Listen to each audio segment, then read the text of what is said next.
안녕하세요. 충남대학교 해양환경과학과의 차현주입니다. 여러분 오늘 이렇게 만나게 돼서 반갑습니다. 제가 오늘 강의할 내용은요. 바다가 우리에게 주는 선물이라는 제목입니다. 바다가 우리에게 어떤 선물을 줄까요? 한번 같이 알아보는 시간을 갖기로 하죠. 여러분, 바다에서 금을 캘 수 있을까요? 혹시 금을 캔다는 얘기를 들어보신 적 있어요? 옛날에 바다에서 금을 캐려고 생각하는 사람이 있었습니다. 프리츠 하버라는 사람인데요. 1918년에 아모니아를 합성한 것 때문에 노벨 화학상을 수상한 사람입니다. 사람들한테 굉장히 좋은 일도 많이 했지만 결국은 독가스도 만들고 그리고 무기를 만들었던 것들 때문에 굉장히 나쁜 전례를 남기게 되었습니다. 사실 과학이 이렇게 잘 쓰이면 인류의 평화에 이바지할 수 있고 또 잘못 쓰면 굉장히 인류를 파멸로 이끄는 길로도 갈 수 있다는 그런 양면성을 그대로 보여준 사람이라고 할 수가 있겠습니다. 프리츠 하버가 살았던 그 시대에 1차 세계대전이 다 끝난 다음에 독일이 전쟁에 패하게 되죠. 그런데 이 당시에 유럽 사람들은 전쟁에서 패하고 나면 패전국이 승전국에게 그 전쟁 보상금을 지급을 하게 되어 있었다고 합니다. 그러다 보니 독일이 전쟁 패전국으로서 굉장히 많은 부채를 지게 되었는데요. 어떻게 하면은 이 독일이 가지고 있는 부채를 좀 탕감하고 그리고 국가가 다시 일어설 수 있을까라는 그런 고민을 굉장히 많이 했던 과학자였던 것 같습니다. 그래서 하버가 궁리를 했던 것이 이 공식입니다. 아레니우스라는 사람이 바닷물에 있는 금을 분석을 해봤어요. 농도를 분석했더니 전체적인 바다에 있는 물을 전부 다 농축을 해서 그 속에서 금을 추출하면 금이 약 8억 톤이나 나온다라는 그런 계산이 나온 겁니다. 그래서 하버가 유레카라고 소리를 쳤어요. 이 정도면은 바닷물에 있는 금을 전부 다 추출을 하면 독일이 지불해야 하는 전쟁 배상금을 모두 다 지불하고도 국가 재건을 위해서도 쓸 수 있겠다라는 생각을 하게 된 거죠. 그래서 하버는 그때부터 바닷물에서 금을 추출하기 시작합니다. 과연 그 성공을 했을까요? 독일의 주변에 있는 북해라든가 이런 데 바닷물을 채취를 해서 금을 분석을 해봤더니 생각보다 금이 별로 그렇게 많이 나오지를 않는 거예요. 그래서 어떻게 하면은 금을 좀 많이 추출을 할 수 있을까라고 이제 고민을 하던 차에 독일에서 대서양 전체를 이렇게 왔다 갔다 하는 그런 탐사를 기획을 하게 됩니다. 전쟁 패전국이었긴 하지만 독일은 이렇게 메테오르호라는 이 배를 이용해서 메테오르호 탐사를 시작합니다.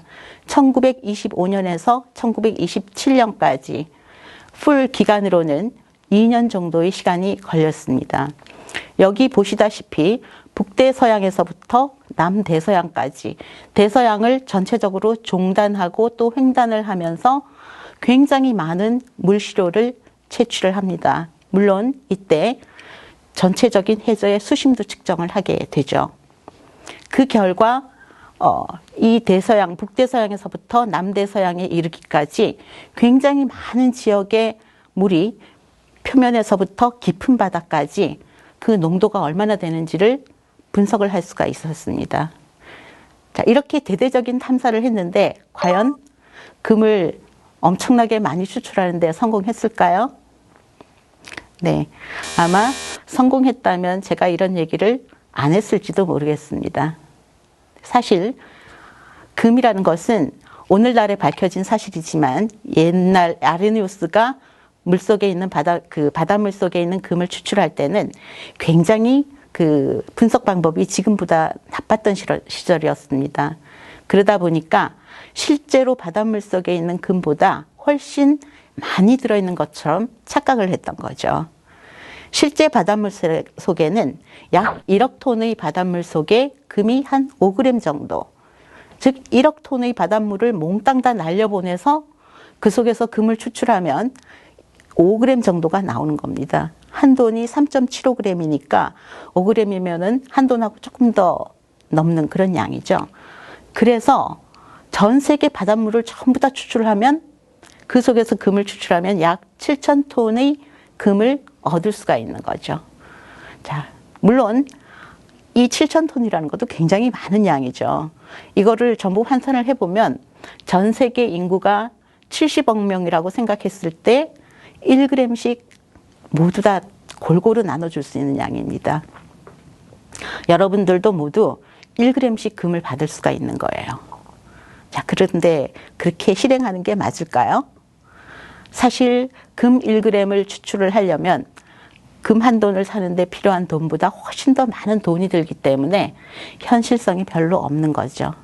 그래서 하버가 생각했던 이렇게 바닷물에서 금을 추출하는 이런 프로젝트는 실패한 것으로 결론이 납니다.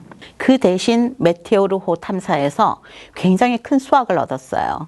북대서양에서부터 남대서양에 이르기까지 표면에서부터 깊은 바다까지 굉장히 많은 물을 채취해서 분석을 했기 때문에 수온이나 염분 같은 기본 자료를 굉장히 많이 냈는데요. 북대서양 저 꼭대기 북위 한 70도 정도 되는 바다에서 북대서양 심층수가 만들어져서 전 대양을 누비며 북대서양에서 남대서양까지 그리고 인도양을 거쳐서 태평양까지 그 물이 이동했다가 태평양에서 다시 표층으로 올라와서 다시 북대서양으로 돌아가는 아주 큰 흐름이 있다는 사실을 과학자들이 알게 됐어요. 바닷물에서 금을 추출하는 데 실패했지만 하버가 기획했던 이 메테오르호 탐사가 해양화학의 발전에는 굉장히 큰 영향을 준, 좋은 영향을 준 그런 프로젝트였다고 할 수가 있습니다. 오늘날에도 바다에서 이렇게 뭔가를 추출해서 바닷물에 있는 자원을 추출하려는 그런 시도를 많이 하고 있는데요. 실제 바닷물에는 조금 전에 말씀드렸던 금도 들어있고 우라늄도 들어있고 그리고 몰리브덴이나 리튬, 스트론튬 이외에도 굉장히 다양한 어떤 원소들이 많이 녹아들어 있습니다. 이렇게 바닷물에 녹아있는 물질, 그 물질들을 가지고 우리가 자원으로 사용할 때 그것을 해수자원이라고 얘기합니다. 이 중에서 오늘날 가장 유용한 자원 중에 하나인 리튬에 대해서 한번 알아보죠. 리튬은 사실 아주 과거에는 1차 대전, 2차 세계대전이 벌어지던 그 당시에는 이 리튬을 먹으면 우울증이나 조울증 같은 이런 그 정신병리학적인 그런 질병에 상당히 도움이 된다는 것을 한 의사가 알아냈습니다. 그래서 오랫동안 그런 질환의 치료제로 많이 사용이 되었던 그런 물질이기도 한데요. 오늘날은 여러분들이 잘 아시다시피 노트북이나 스마트폰 그리고 패드 같은 그런 다양한 그 전자기기 이런 데 많이 사용이 되죠. 그리고 전기 자전거나 전기 자동차 그리고 전기 기관차 같은 이런 전기로 작동되는 많은 동력을 원하는 그런 물건들에서 배터리의 아주 중요한 재료로 사용되고 있는 물질입니다. 그리고 항공기를 만들 때는 비행기는 대신대로 무게가 가벼워야지 잘 뛰기 때문에 특수 경량 합금을 만드는 데도 사용이 되죠. 이렇게 리튬은 그 쓰임새가 굉장히 다양합니다. 자, 이렇게 다양한 리튬을 이제 생산하는 국가가 사실 그렇게 많지는 않습니다. 주로 미국이나 중국, 볼리비아, 호주, 칠레 이런 소금 호수가 있는 나라들, 육지에 소금 호수가 있어서 그 소금 호수가 마르면 그 속에서 리튬을 추출할 수 있는 그런 국가들이 주요 생산국인데요. 그 이유는 리튬이 바닷물 속에 상당히 많이 들어있기 때문에 바닷물이 이렇게 물이 전부 증발해서 만들어진 소금에 리튬 성분이 많이 들어있겠죠. 이거는 대표적인 그 볼리비아의 우유니 사막입니다. 이 사막에 가면 소금이 그냥 모래처럼 퍼져 있죠. 그래서 요즘처럼 이렇게 배터리 문제 때문에 리튬을 여러 나라가 확보하려고 하는 이런 시점에는 이런 국가들이 굉장히 무역에 있어서 우위를 차지하고 있습니다. 그러면 한국처럼 이런 소금 호수가 없는 나라들은 어떻게 해야 될까요?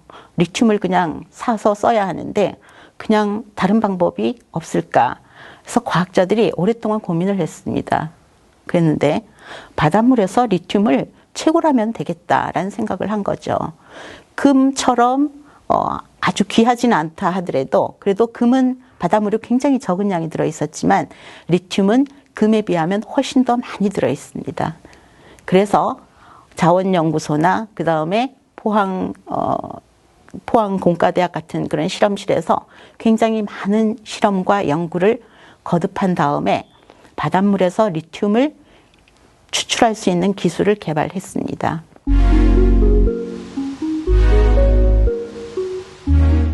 그래서 리튬 센터 같은 것들도 만들고 또 리튬을 좀 더 상업적으로 생산할 수 있는 방법을 찾기 위해서 지금도 계속 노력을 하고 있습니다. 아직까지도 우리나라에서 바닷물에서 그냥 무한정으로 리튬을 만들 수 있다라는 뉴스가 안 나오는 걸 보면 상업적으로 생산하는 데는 아직 성공을 하지 못한 것 같습니다. 하지만 계속 연구를 한다면 조만간 좀 더 좋은 결과를 얻을 수가 있겠죠. 리튬처럼 아주 광범위하게 쓰이진 않지만 우라늄도 바닷물 속에 굉장히 많습니다. 우라늄은 원자력 발전을 해서 전기를 생산하는 연료, 그리고 또 요즘처럼 이 암 치료에 항암제를 개발하는데 굉장히 많이 쓰입니다. 우라늄에서 나오는 여러 가지 동위원소들이 항암제로도 사용이 되고 또 암을 조기 진단하는 진단 시약으로도 사용이 되기 때문인데요. 여러 가지 용도로 이렇게 사용되기 때문에 우라늄을 좀 손쉽게 값싸게 얻으려는 그런 시도들도 많이 이루어지고 있습니다. 자, 우리가 자원이라고 생각하기에는 굉장히 주변에 널려 있어서 그냥 쉽게 생각해버리고 지나가는 품목 중에 하나가 소금이죠. 자, 이 그림에 있는 것은 요술맷돌이라는 과거의 동화인데요. 바닷물이 짜게 된 이유가 어떤 마음씨 고약한 그 도둑이 요술맷돌을 훔쳐가서 바다에서 이렇게 요술맷돌을 멈추는 방법을 몰라서 그것 때문에 바닷물이 짜졌다고 얘기를 하죠. 이렇게 소금도 굉장히 중요한 해수 자원 중에 하나입니다. 우리는 소금이 굉장히 많아서 그 귀한 것을 늘 잊고 살지만 실제 소금이 없으면 음식의 맛을 느낄 수가 없죠. 그리고 소금은 사실 음식뿐만 아니고 다양한 어떤 공업 물질을 생산하는 데도 많이 사용이 되고 있습니다. 그 외에 브롬이라든지 마그네슘 그리고 해양 심층수 이런 다양한 해수 자원들이 있습니다. 그리고 물을 만들어내지 못하는 섬 같은 곳에 가면 바닷물을 가지고 민물로 만들어서 또 물로 사용하는 그런 곳들도 있죠. 이렇게 바닷물은 다양한 해수 자원을 가지고 있는 그런 매체입니다. 그래서 전 세계적으로 해수로부터 얻을 수 있는 자원들이 분포하고 있는 그런 지도를 보여주고 있죠. 주로 바닷가 주변에 이런 데서 많이 사용되고 있습니다. 다음은 해저토에 묻혀 있는 해저 자원에 대해서 설명을 드리겠습니다. 광물 자원이라고도 하는데요. 대륙에서 가까운 쪽에서부터 수심이 얕은 순서대로 대륙붕, 대륙사면, 그리고 심해저, 해저산 이런 지형들이 있습니다. 지역별로 수심이 낮은 곳에는 주로 석유 같은 자원이 많이 묻혀 있고요. 그리고 심해저로 가면서 니켈이나 코볼트, 구리 그런 중금속 종류의 자원이 많이 묻혀 있습니다. 요즘은 휴대폰이라든지 여러 가지 산업에 활용이 되는 희토류가 또 얕은 바다인 대륙붕 쪽에 많이 묻혀 있죠. 그래서 많은 개발을 이제 시도들을 하고 있습니다. 사실 과거부터 굉장히 사람들이 관심을 많이 끌었던 것이 망간당괴라는 것이 있습니다. 심해저 표면에 자갈처럼 침전이 돼서 만들어진 것으로 코볼트나 니켈 같은 그런 성분들이 상당히 많이 들어 있습니다. 또 인회석이라는 주로 그 농업을 하는데 필요한 인산 비료 같은 것을 만드는데 많이 쓰이는 것들이 있고요. 그리고 심해저를 가면 금속 황화물이라고 해서 해저 열수계 근처에 굉장히 광범위하게 분포해 있는 그런 자원들이 있습니다. 이 해저 열수 시스템은 우리나라도 저 하와이에서 약간 동쪽으로 더 내려가면 그 해저 광구를 하나 가지고 있습니다. 열수 광산과 그 다음에 심해저 탐사를 하는데 주로 그 사용하고 있는 그런 곳이죠. 그래서 지금 현재도 여기서 많은 자원을 실용화할 수 있는 방법을 연구를 하고 있습니다. 사실 광물 자원 중에서 가장 대표적인 것은 석유하고 천연가스죠. 그림처럼 이렇게 아주 엎어놓은 그릇을 엎어놓은 것 같은 이런 지층 구조가 있는 곳에 주로 석유가 많이 발견이 되고 있습니다. 그래서 이런 곳들을 시추를 해서 석유를 발굴하고 채굴하고 그렇게 하고 있죠. 요즘 들어서 굉장히 각광을 받는 것 중에 하나가 가스하이드레이트라는 것이 있습니다. 지도에서 보듯이 육지가 있고 육지 주변이 바다, 얕은 바다에 별표로 표시되어 있는 곳들이 이 가스하이드레이트가 많이 묻혀 있는 곳인데요. 우리나라도 울릉도 주변에 가면 이 가스하이드레이트가 상당히 많이 매장되어 있는 곳이 있습니다. 가스하이드레이트라는 것은 마치 하얀 얼음처럼 생긴 것인데요. 고체 얼음인데 불을 붙이면 불이 붙는 것입니다. 그래서 그 연료로서의 가능성에 대해서 굉장히 많은 관심들을 갖고 있는데 문제는 주로 깊은 수심을 가진 그런 바다에서 발견되기 때문에 아직까지는 생산성이나 환경 문제 이런 것들을 고려해서 집중적으로 개발하고 있지는 않은 상태입니다. 그리고 해저 광물 자원 중에는 건설공사에 주로 사용이 되는 골재나 자갈 같은 것들도 있죠. 모래 같은 게 대표적이죠. 그 이외에도 바다에는 해조류, 그리고 물고기, 산호 이런 자들도 굉장히 많이 분포하고 있는데요. 이렇게 생물로 이루어져 있던 것들을 생물자원 또는 수산자원이라고 얘기합니다. 사실 가장 대표적인 것이 우리가 늘 밥을 먹을 때 자주 먹게 되는 회라든지 물고기 같은 생선 같은 그런 수산물이죠. 사진에 있는 것은 그 회를 나타낸 그림이나 그리고 부산의 여시장에서 경매가 이루어지고 있는 그런 장면을 보여주고 있습니다. 이런 생선을 먹는 것은 비단 우리나라나 일본 같은 이런 동아시아 국가만 있는 것이 아니고 유럽에서도 가면 우리하고 비슷한 그런 어물전들을 볼 수가 있습니다. 특히 요즘은 전 세계적으로 수산물, 특히 생선이나 해조류에 대해서 굉장히 관심들이 높아지고 있죠. 수산물 생산량을 보면 과거에는 주로 배를 타고 나가서 그물을 던지거나 이런 방법을 통해서 물고기를 어획해오는 것이 대부분이었는데 점점 가면서 물고기를 잡아오는 것도 있지만 양식을 해서 조달하는 것이 그 비중이 점점 커지고 있습니다. 그래서 지금은 과거에 비해서 전체 우리가 먹는 그 수산물 중에서 양식에 의해서 공급되는 것이 훨씬 더 많은 비중을 차지하고 있습니다. 전체적으로 인구의 증가율보다는 실제 수산물을 사용하는 식용으로 사용하고 또는 비식용으로 사용하는 그런 수산물의 비중이 인구 증가율보다 훨씬 큰 것을 이 그림이 보여주고 있습니다. 그래서 점점 더 수산물에 대해서 사람들이 과거에 비해서 많은 것을 섭취하고 또 관심을 많이 갖고 있다는 것을 알 수 있는데요. 그러다 보니까 수산물에 관련된 전쟁도 많이 벌이고 있습니다. 물론 이 영국과 아이슬란드의 대구 전쟁이라는 것은 오늘날의 이야기가 아니고 과거에 있었던 것인데요. 이 사실 아이슬란드가 있는 이 바다는 굉장히 얕으면서 수심이 차고 해서 대구가 굉장히 많았다고 합니다. 그래서 과거에 바이킹이 이 지역을 가면서 콜럼버스보다 훨씬 더 일찍 북미 지역에 진출했었다는 그런 기록도 있고요. 그리고 유럽인들도 이 대구를 확보하기 위해서 이 지역에 많이 진출했었다고 해요. 그런데 대구 하나를 가지고 주로 먹고 살았던 아이슬란드인들이 이곳에 진출해 있던 유럽인들하고 이제 전쟁이 난 거죠. 그 과정에서 세 차례 영국과 아이슬란드가 대구 때문에 전쟁을 벌였는데 결국은 아이슬란드가 이겼다고 해요. 네, 이 전쟁이 끝난 후 아이슬란드는 200해리라는 그 영해를 선포하게 됩니다.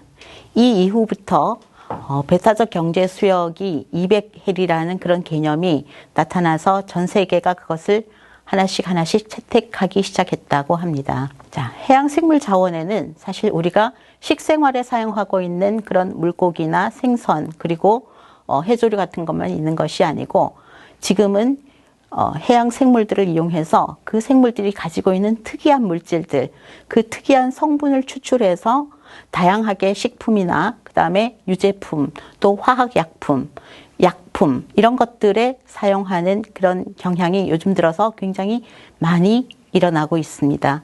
주로 미역이나 다시마 같은 데서 식품을 많이 추출을 하게 되고요.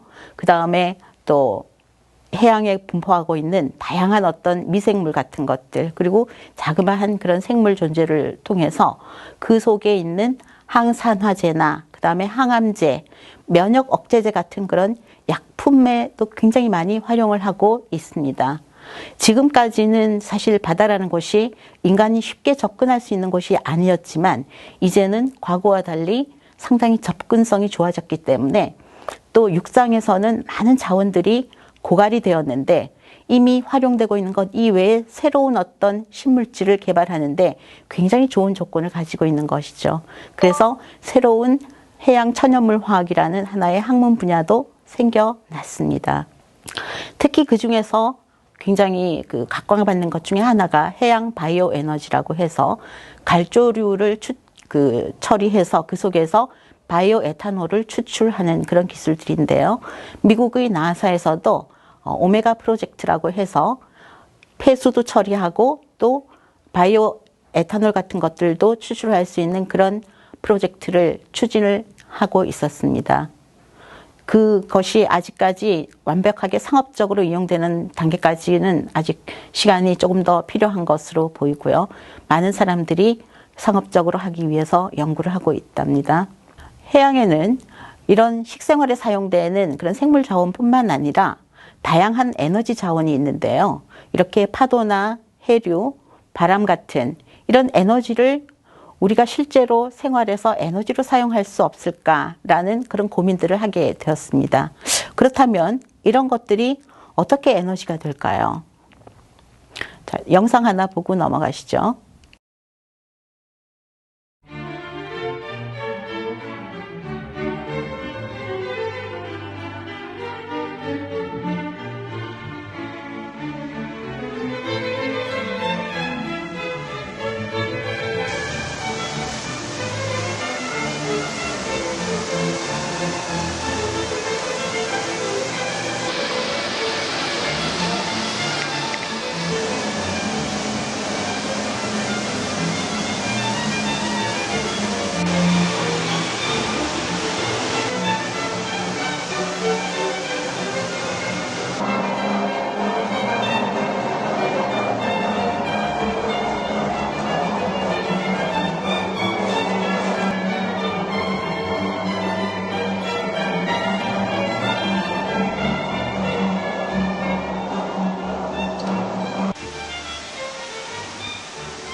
이렇게 바다에 있는 다양한 에너지, 파도나 바람 같은 해류 같은 것들을 이용한 그런 에너지 자원을 거기서 나온 에너지를 신재생 에너지라고 얘기를 합니다. 대표적인 것이 파력발전, 조력발전, 그리고 조류발전 같은 것들이 있고요. 해상 풍력도 바람이 강한 그런 국가들에서는 많이 활용하고 있습니다. 이 사진에 나와 있는 것이 이제 파력발전을 하는 그런 모습이고요. 그리고 파력발전소는 포르투갈이 2008년에 최초로 발전소를 세웠다고 합니다. 전 세계적으로는 점점 더 파력발전을 시도하는 국가들이 많아지고 있는 그런 상황이고요. 지도에 보다시피 저 남극에 가까운 지역들, 그 다음에 알래스카 부근 이런 지역들이 파도가 굉장히 세서 파랑 에너지를 이용해서 파력발전을 하기에 굉장히 좋은 장소들입니다. 애석하게도 우리나라는 사실 파력발전을 하기에는 그렇게 좋은 환경이 아니죠. 하지만 조금 전 울돌목에서 봤던 그 영상에서 본 것처럼 우리나라는 조류 에너지가 강하기 때문에 조력발전이나 조류발전을 하는 게 굉장히 유용한 그런 국가라고 합니다. 그 다음에 또 굉장히 중요한 개념, 특히 요즘에서 바다를 하나의 레저 자원으로 보는 그런 관점에서 공간 자원으로서의 바다를 생각해 볼 수 있습니다. 자, 이 사진은 미국에서 과거 그 우주인들의 적응 훈련을 하기 위해서 설치를 했던 것인데요. 어떻게 하면은 중력이 없는 달에서 사람들이 걸어 다니는 것을 연습을 할 수 있을까라고 생각을 하면서 바닷속에 이 장치를 띄워놓고서 그 훈련을 했던 것입니다. 지금은 해양 생물학자들이 주로 그 바닷속의 생태를 파악하기 위해서 이용을 하고 있는데요. 이렇게 바닷속에 만들어 놓은 하나의 주거시설에다가, 사실 주거시설이자 연구시설이죠. 그 속에서 사람들이 생활하는 모습을 찍어 놓은 것입니다. 나사에서는 이것을 니모라는 프로젝트로 이름을 붙이고 지금도 계속해서 우주인을 양성하는 데도 사용을 하고, 또 이런 그 해저의 여러 가지 수중 생태계 같은 것들을 연구하는 데도 사용을 하고 있습니다. 이렇게 그 다양한 공간을 활용하는 것들을 봤는데요. 사실 이 해양과학자들은 머린 테크놀로지라는 것에 대해서 굉장히 많은 고민을 하고 있습니다. 과연 어떤 것이 이 머린 테크놀로지의 궁극적인 목적이 되어야 할 것인가. 그래서 초등학생들을 대상으로 한번 설문조사를 해봤더니 초등학생들이 해양에 대해서 많이 생각하고 있는 것 중에 하나가 우리가 만약에 인어공주가 될 수 있다면 얼마나 좋을까라는 것이었다고 해요. 그래서 그것을 개념을 그림으로 이제 표현을 한 것인데요. 만약에 인어공주라면 특별한 장치 없이 바닷속을 그냥 그대로 헤쳐나면서 수중 세계를 구경하기도 하고 또 그 속에서 생활도 하고 이럴 수 있지 않을까. 이제 그런 개념에서 그러면 바닷속에 어떤 미래의 해저 도시를 생각해 볼 수 있지 않을까라는 그런 다양한 상상을 해보았습니다. 자, 이 영상에서 미래의 해저 도시가 어떤 모습을 띠게 될지 한번 보기로 하죠.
미래의 해저 도시가 어떤 모습을 띠게 될지 여러분들이 상상한 거하고 좀 비슷할까요? 아니면 여러분들은 여기서 보여준 것보다 조금 더 뭔가 새로운 어떤 것, 또 조금 더 참신한 것, 좀 더 멋진 어떤 것을 생각하고 있다면 그런 것을 한번 제안을 하고 또 실제 그거를 구축할 수 있게끔 열심히 노력해보는 것도 생각해 볼 수 있겠죠.